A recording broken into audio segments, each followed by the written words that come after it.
Hi friends, welcome to Harmony Hills Home and Garden. I'm Jenny and we're gardening here in Baltimore, Maryland, Zone 7. Today I am bringing you my third installation in the Front Foundation Refresh Project Series. Today I'm going to be talking about the planting plans that I've created for the south and the north sides of our front foundation. Come with me and let's take a look at what we have and how we figured it out. First, I need to mention that you may notice that these filming segments were done over the course of a couple of different days. So when the lighting changes and I'm wearing different clothes and so forth, that's why. In my last video, I talked about how I created a scale drawing of my planting bed. And in this video, I'm going to be talking about how I created my plan for what I want to plant in these planting beds. So let me just jump into the video that I filmed, I think a day or two ago, and we'll get underway. Hey friends, hello again. I have been trying to work on my plans for the front yard and I've hit a bit of a roadblock, and let me tell you why.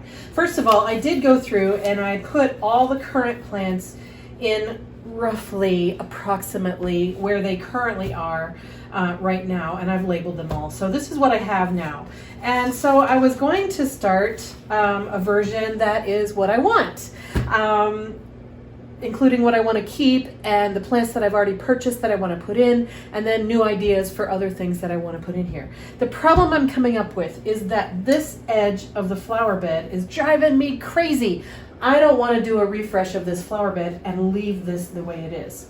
So then I got to thinking about, well, what do I want to do with this? And I know that I want to smooth this out and make it a gentle arc as it comes around here. And then it'll gradually come over here and meet the south side of the hill where we have that long row of trees. Well, then I got to thinking about, well, I want to do something similar on the other side as well, on the north side, which is right here. I want to smooth this out and I want it to go in a curve like this.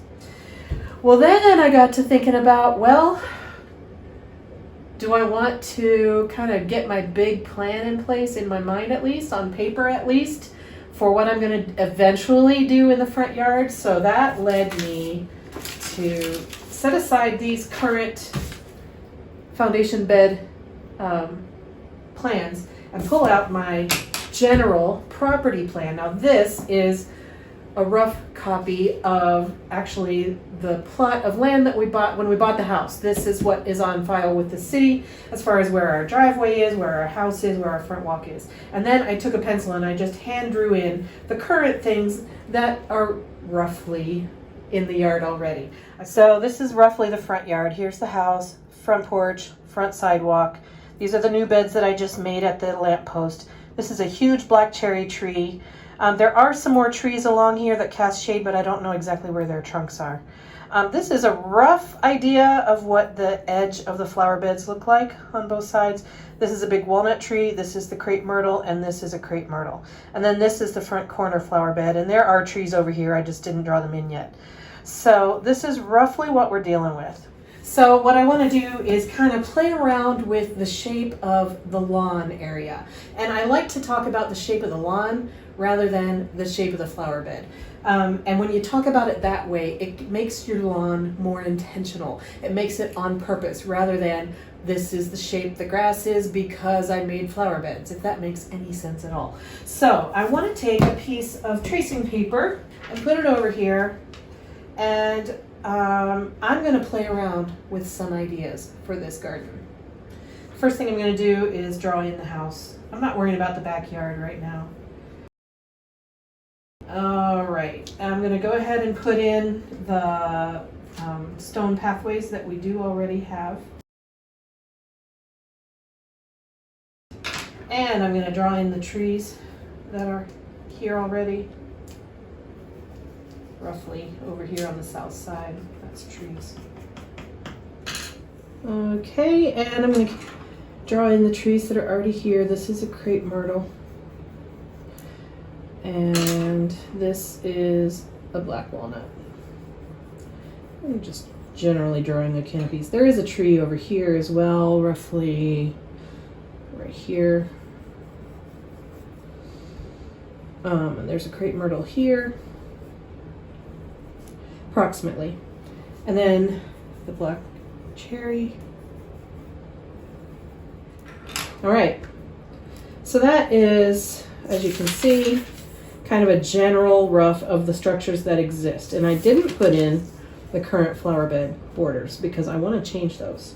So let me just a reminder over here, this is a hill. We have the whole yard slopes down this way, from up high down low that way. So the front yard does slope away like this, just as a reminder. And here it's a very dramatic slope down. So the top of the lawn is roughly right here. Okay, so I am going to draw in what is a bold statement. So what if we made the lawn like that, and roughly the same over here.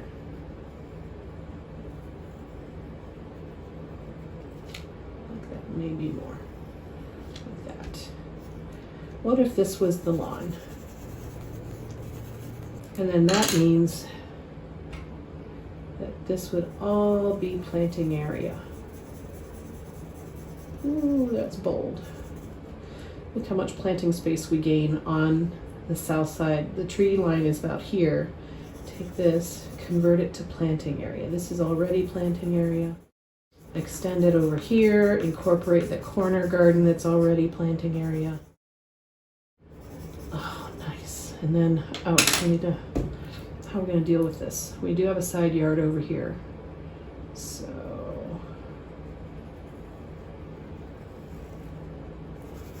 make that another lawn like that.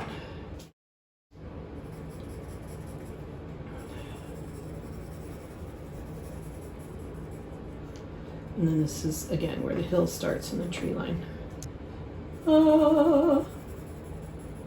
I am feeling it. This is making me very happy. All right, so this pathway is already here. We're gonna have to bring it out this way. So we add a little bit of stones to that path right there. And then we plant this all up. Oh, yeah. Oh my goodness. Let's see. It'd be nice to put more stones on this side to get from this lawn to that one. So we'd make another stone path there. Another option would be to straighten these out and make them rectangles. But I don't really care for straight lines in the garden.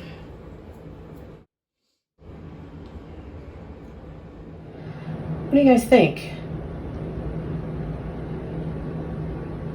It's a grand vision, isn't it?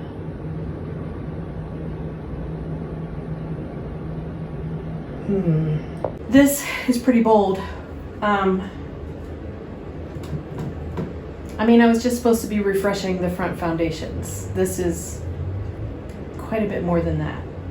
Okay, but you can phase this out. Let's say this is the grand plan for the long term. This doesn't all have to get done in one season. You can take it in chunks, right?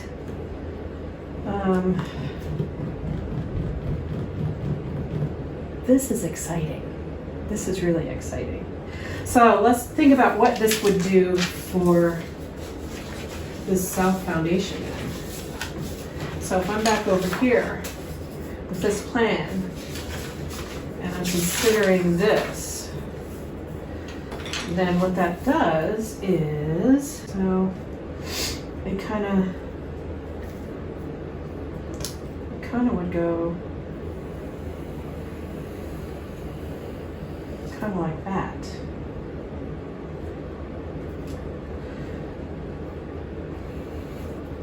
So if I were to make the new edge of the lawn a curve kind of like that, well, first of all, I wouldn't have to do it all the way over to here. I wouldn't have to cut this lawn out or cover this up and make this all planted.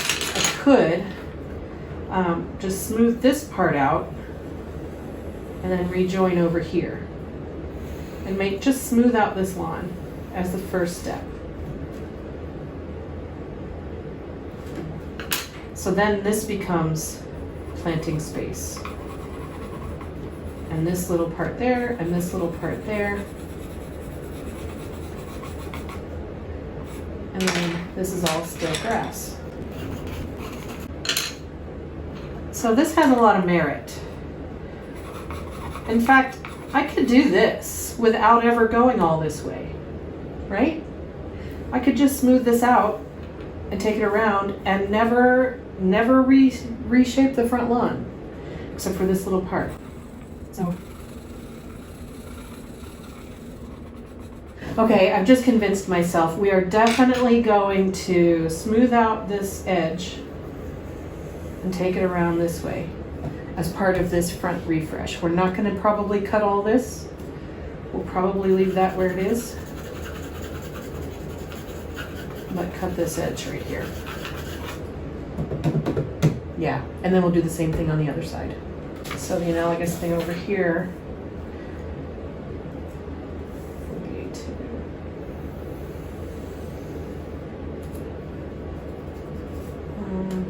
okay, I have to worry about the fact that my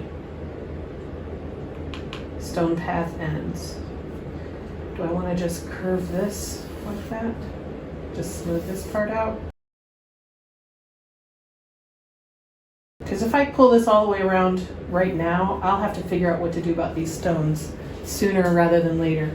So I think on the other side, I'm going to just smooth it from this low point right here. I'll make that the top of the circle. And then if we do this plan, the top of the circle here will be this point here. And it'll curve like that, and eventually it would curve down around this way. But for now, it'll just continue on this path there. We'll just cut this part of the grass out. So then we'll have this. Yeah, and I think that's better. Okay, great. I have a great strategy now for how to deal with, I'm especially worried about this side of the flower bed. So, good plan. All right, so when I'm looking at the house here, I kind of want to have a tall pyramidal shape here on this corner and on this corner. So I think this holly is going to come out. I'm going to need to make room over here for something tall and pyramid shaped. And I think either an arborvitae would be good, or maybe a sky pencil holly, or some sort of juniper, or something else that can be tall and skinny and kind of pyramid shaped. Here and here, this holly will come out. So I'm looking for something to put there. So I'm using the internet for good here. I'm using some of my favorite YouTube channels. HortTube is Jim Putnam down in Raleigh, North Carolina, and he is a former nurseryman, and he knows a lot about plants for the landscape. And so I'm on his channel. I found this video he has about foundation plants for corners, and that's what these are. Corners, so tall and skinny kind of foundation plants. Now, using YouTube gardeners for suggestions for plants for your zone, you really should be looking into YouTube channels who garden in your zone or close to your zone and who have similar conditions to you. So while I love the Impatient Gardener, she's in Wisconsin, and while I love Garden Answer, they're in high desert in Oregon. So Jim Putnam is much more similar to my gardening area here in the mid-Atlantic of the US. I'm 7A, he's 7B. He's humid in the summer, I'm humid in the summer. His growing season is a little bit longer than mine on either end, but we have similar gardening highs and lows in terms of temperature. We have similar humidity levels and so forth. So Jim Putnam's plant recommendations are going to work better for me than, say, Erin at the Impatient Gardener or Laura at Garden Answer. So that's just something to keep in mind when you're listening to YouTube recommendations about plants. Make sure that they are similar to your growing conditions.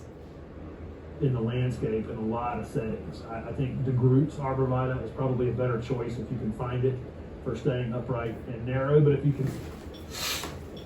DeGroote's.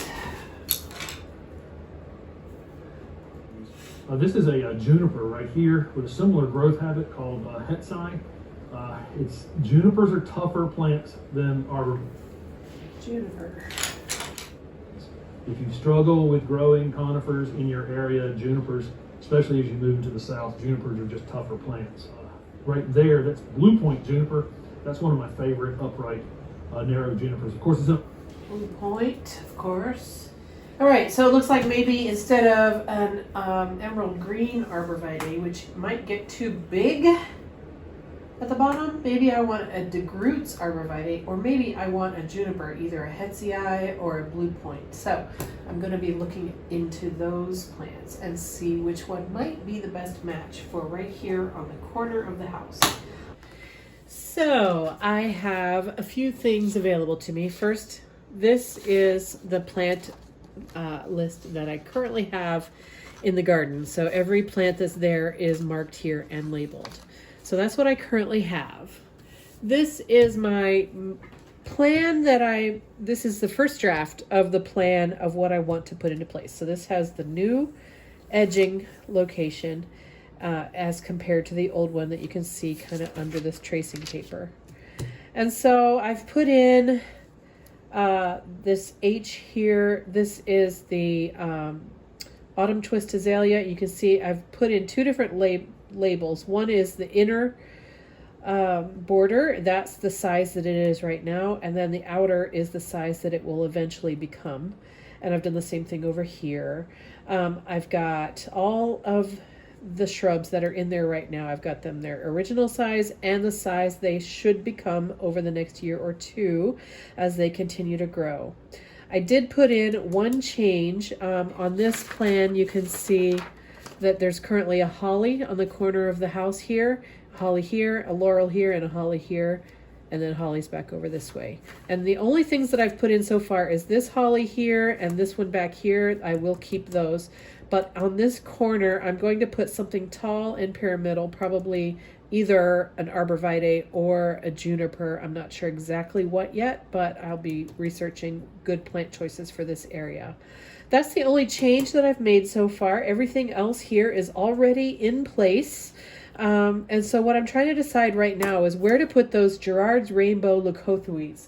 Now, those grow to be, let's see, 3 to 5 feet tall, and they can be clipped to be shorter, tall and wide, 3 to 5 feet tall and wide, although they can be clipped to be shorter. And they are a rainbow color, so they have green, cream, yellow, chartreuse, and pink on them. And so I think I want them in the front where they can be seen. And I'm thinking because they need dappled shade or part shade location, from here over is sunnier in this bed than from here over. And so I think in this area along the front of this border is maybe where I'm going to be putting them. So 3 to 5 feet eventually. Sorry for hitting the camera there.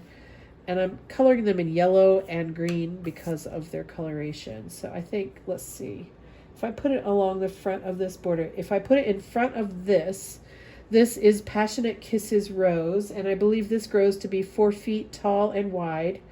And if I keep the Leucothoe at 3 feet, I'll be able to see the rose behind it. So maybe I don't want to block this rose completely. So maybe I want the Leucothoe to be kind of here and maybe here so that I can still see this rose behind it. So let's say if I plan for the Leucothoe to be 3 to 5 feet, I'm going to plan for it to be 4 feet. So if each of these blocks is a foot and I want it kind of, do I want to be able to plant things? Oh, this is the azalea here. Maybe if I put it kind of here, how's that feel?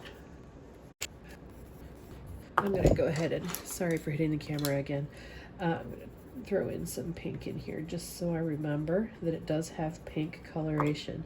And I'm going to label this QR. My pen doesn't want to work on top of those colored pencils very well. R is Gerard's Rainbow. I have 4 of these right now. I'm thinking 2 on each side. So because they like dappled shade, I think this and then over here will be another good location. Kind of leaving space in front.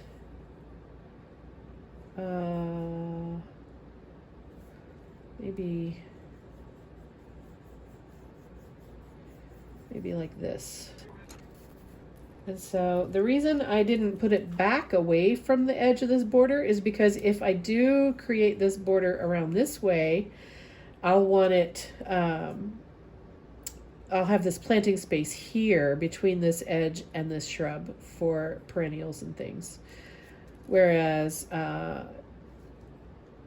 if I put it back further, then it would be maybe too far away. So I think that's where those two plants are going to go. I'll think about that though. Do I want to pull this one around more this way to separate them a little bit? Maybe I do. I'm not sure. Let me think about that. As I'm trying to decide where to put this Leucothoi, I'm looking at this picture and I'm thinking one of them is going to go right here in front of this azalea, in front of the irises. I haven't drawn the irises in yet because I'm not sure if they're going to stay there. They probably will, at least some of them. But I think putting one of these Leucothoi right here will really be good. It'll be beside this Passionate Kisses, between the Passionate Kisses and the azalea. So that's this and this. So kind of like right here. And then I think if I have one of them here and the other one over here, I think that's separated enough.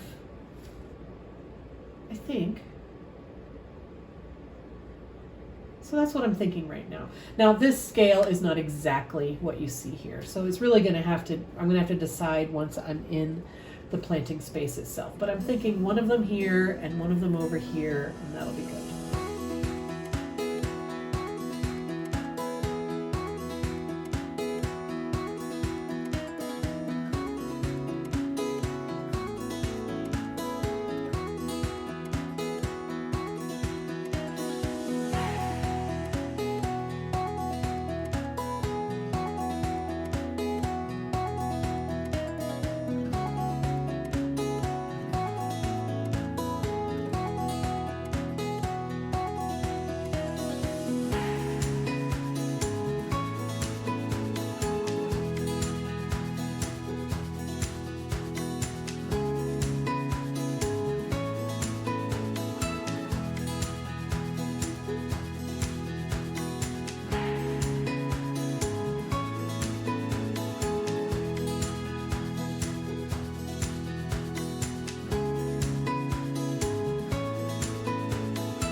Okay, I think I've made some decisions about the front foundation of the house. I love the way these tall, thin Taylor junipers look. It grows to be 15 to 20 feet tall, but only 3 feet wide at its max. And it is going to do well everywhere, zones 3 to 9.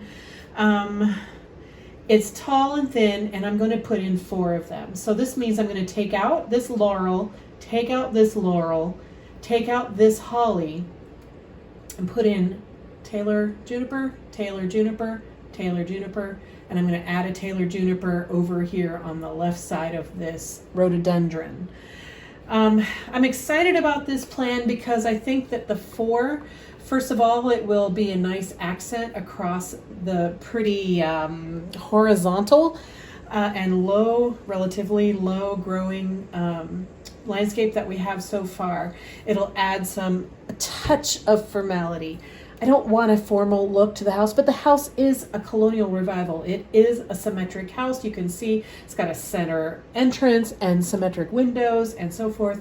So it does, I think, lend itself a little bit to some formal structure. But again, I'm going to have the rest of this garden is going to be a mixed border of shrubs and perennials and other things. And so I think having a little bit of formality, but not too much, is good. Now, I did consider, this is a juniper called Moonglow, and I considered Moonglow instead. It's a little bit bluer. And I just didn't really think that the blue color was what I was going to want there. I like the green.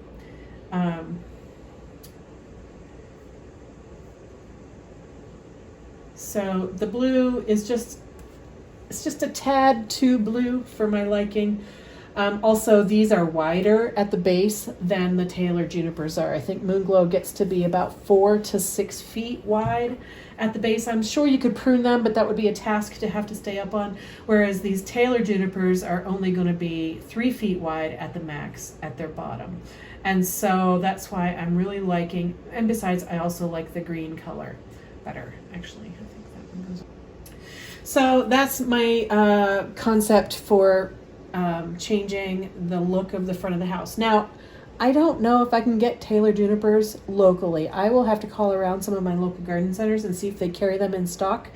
One of my garden centers has their inventory list available online and is not available at that garden center, but I have several others I could look into. But if I can't find them, then I've found a couple of places online that I should be able to order them from. So they're going to, of course, start out small. They're only going to be probably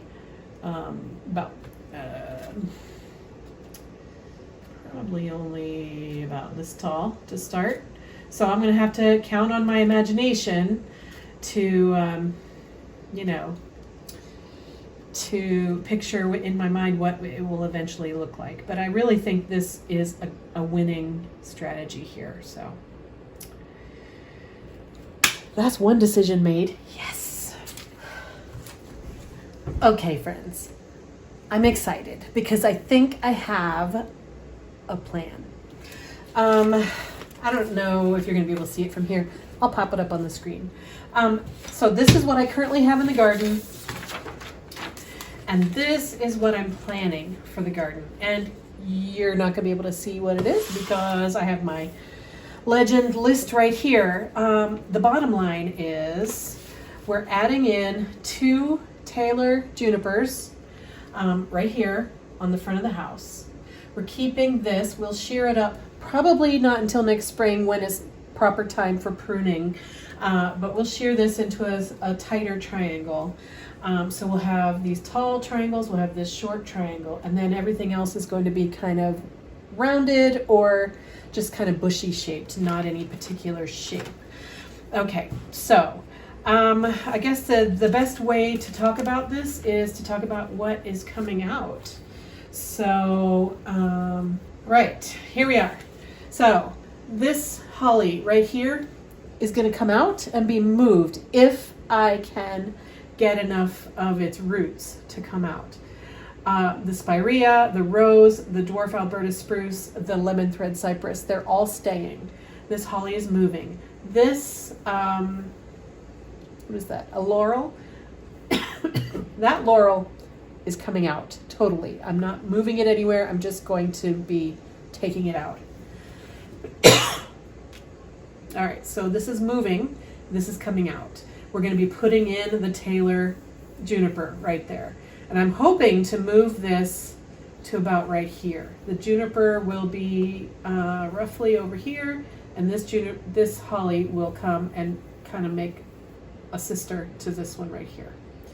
This is coming out, this holly here, and I'm hoping to transplant it over to the other side of the garden.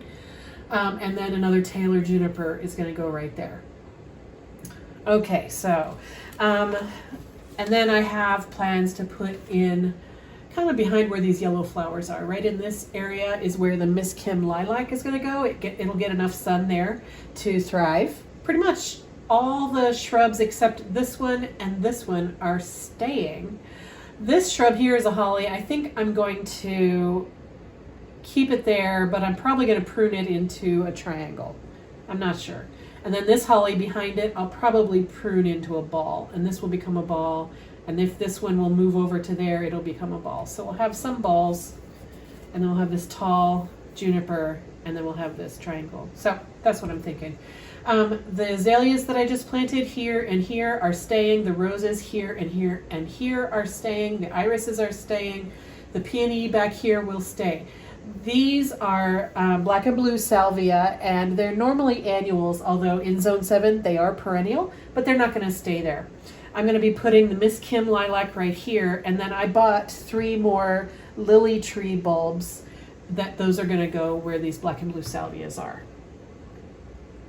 I'm gonna put, let's see, kind of in this space behind this peony, kind of in front of where this Taylor's juniper is gonna be, I'll be putting in a sunshine ligustrum to bring in some yellow color there. So we'll have the yellow here and the yellow here, and that will be nice. And then over on this section, we'll have the yellow here and here. So we'll have kind of chartreusey color here, here, here, here, and over here. So that'll be a nice spread of chartreuse across the garden. Over on this side, we'll be gaining more flower planting space right down in here as this flower bed comes down to meet the sidewalk this way instead of going up this way, which it currently does. So in this space, I'm going to put in, I think, a soft touch Japanese holly, and I'm going to put 3 of them in, one here, and one across there. So, and I'll probably do something similar over on the other side. So that'll be evergreen across the front, evergreen here, evergreen around there. And we'll have the bright chartreuse foliage here, here, here, and here. And now let's talk about the orange rocket barberry. Right now I have it planned to go kind of in the middle of everything right in here. It looks like it's crowded, but it's not yet. This is showing the full mature size of all these plants, and that's not going to happen for quite some time. So I think the orange rocket barberry will be nice here. I had hoped to have it near these 2 leucothoes because of the color combination. The red and pink in this plant looks nice with that barberry, but I think they have differing light needs, and so this one needs more sun, these need dappled shade. So I'm not going to be able to put them right next to each other. So the way I have it, I'll have the orange rocket barberry kind of in front of a chartreuse sunshine ligustrum and near some true green lily foliage, and then there will be the juniper back here, which will have a different shade of green, and the azaleas here. You know, hopefully the different shades of green and the different textures of things will look nice. And so all the perennials in here I am not really planning for right now. I want to get all the shrubs into place before I worry about perennials.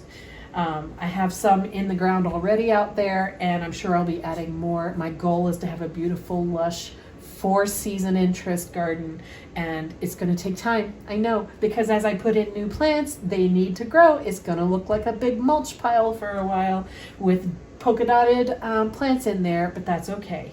The only new plants that I don't yet own that are going on this plan is 1 sunshine ligustrum, 3 soft touch hollies, and 2 Taylor junipers.